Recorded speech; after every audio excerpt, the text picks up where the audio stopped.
Hello friends, good morning. আমি আবার চলে এসেছি একটি নতুন ভিডিও নিয়ে। আমি প্রিয়াঙ্কা লাইফস্টাইলে আপনাদের অনেক অনেক স্বাগত জানাই। আমি তো বেশ ভালো আছি। তো আপনারা কেমন আছেন জানাবেন। আশা করছি আপনারাও অনেক অনেক ভালো আছেন। তো আমি সকালবেলা থেকে আজকের ভিডিওটা শুরু করেছি। তো আজকের ভিডিও সকালবেলায় উঠেই দেখো মাসিমা চলে এসেছে সবজি নিয়ে। তো মাসিমা তার আগে আমি সকালবেলায় উঠে আশিবাসি কাজ সমস্ত কিছু গুছিয়ে নিয়েছি। নিয়ে চা-টা খেয়ে নিয়েই তারপরেই এসে গেছে দেখি মাসিমা। তো বৌমা করে ডাকছে যে তোমার সবজি আমি ওনার কাছ থেকে কিছু না কিছু নিই। কারণ মানুষটা না খুব গরিব। তার জন্যই বা মাঠে ঘাটে সমস্ত সবজি তুলে উনি বিক্রি করে। তো আমাদের পাড়া থেকে আমি কেউ নিক না নিক আমি আমার বাড়ি যেহেতু একটু ভেতরের দিকে, তো আসলেই আমি কিছু না কিছু সবজি নিয়েই নিই। কারণ আমার না খুব খারাপ লাগে। এত দূর থেকে আসবে আর আমি নেব না, এটা ভীষণ খারাপ লাগে। আমার জন্যই উনি এত দূর আসে। তো যাই হোক আমি কিছু না কিছু নিই।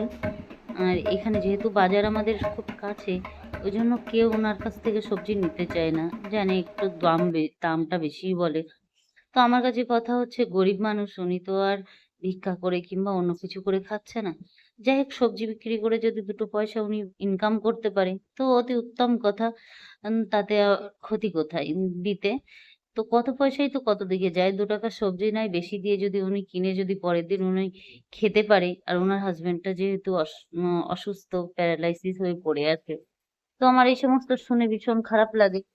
তো তাই আরকি আমি নিই। তো যাই হোক কথা বলতেই আমি সকালবেলার পরের থেকে আর ভিডিওটা করা হয়নি। তারপরে ছেলে দেখি তবলা নিয়ে বসে গেছে। তো তাই একটু ক্যামেরা বন্দি করলাম। আর সন্ধ্যাবেলায় দেখি আমার মা আসবার কথা ছিল। আমি জানতাম মা আসবে। তো মা এসে গেছে সিঙ্গারা, আইসক্রিম নিয়ে। তো তাই আমরা বসে খাচ্ছি। আর মা নিয়ে এসছে আইসক্রিম। সে আইসক্রিমটা আ যাই হোক রাস্তা দিয়ে আস্তে গলে গেছে। তো একদমই খাওয়া যাচ্ছে না। মানে সেই পেপারটা খুলতেই যেন না আইসক্রিমটা গলে পড়ে যাচ্ছে। তো যাই হোক আ আমি, মা, ছেলেরা সবাই মিলেই বসে খেয়ে নিয়ে আমি রুটি বানালাম। রুটি, বেগুন ভাজা বানিয়ে নিলাম। মাও খুব কষ্ট পাচ্ছে। অনেক দূর থেকে এসছে, কষ্ট হচ্ছে। খেয়ে-দেয়ে ঘুমিয়ে পড়বে তার জন্য। আর এই যে ছেলে উম খেতে বসে গেছে, ছোট ছেলে দিয়েছি, মাকেও দিয়েছি খেতে।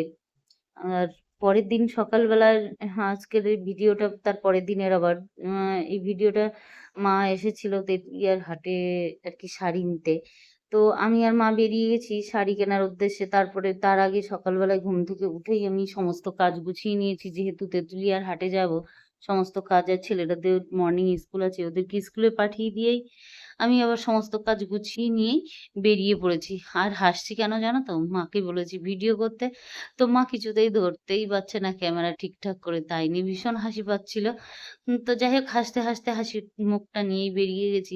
আমার মা আমার বাড়ি আসলে উম বেশ আনন্দই লাগে। মা আসলে তো আনন্দ তো হয়ই, কার হয় না মেয়ের বাড়ি আসলে আনন্দ। তো আমারও তো ভীষণই আনন্দ হয়। আর আমার বাবার বাড়িটা যেহেতু অনেকটা ডিসট্যান্স তো ভীষণ কষ্ট হয় আসতে। তো মা আসে একটা দরকারে। তো যাই হোক আমরা বলতে তেঁতুলিয়ায় আমি মার্কেটে পৌঁছে গেছি। আর এসে দুপুরবেলায় আমি আ আর ভিডিওটা করা হয়নি। তো একেবারে দুপুরবেলায় এসে তাই ভিডিওটা করছি। তো আমি খাওয়া-দাওয়া সেরে নিই। আজকের ভিডিওটা এতটুকুই। দেখা হচ্ছে নেক্সট ভিডিওতে। ততক্ষণ তোমরা ভালো থেকো, সাবধানে থেকো।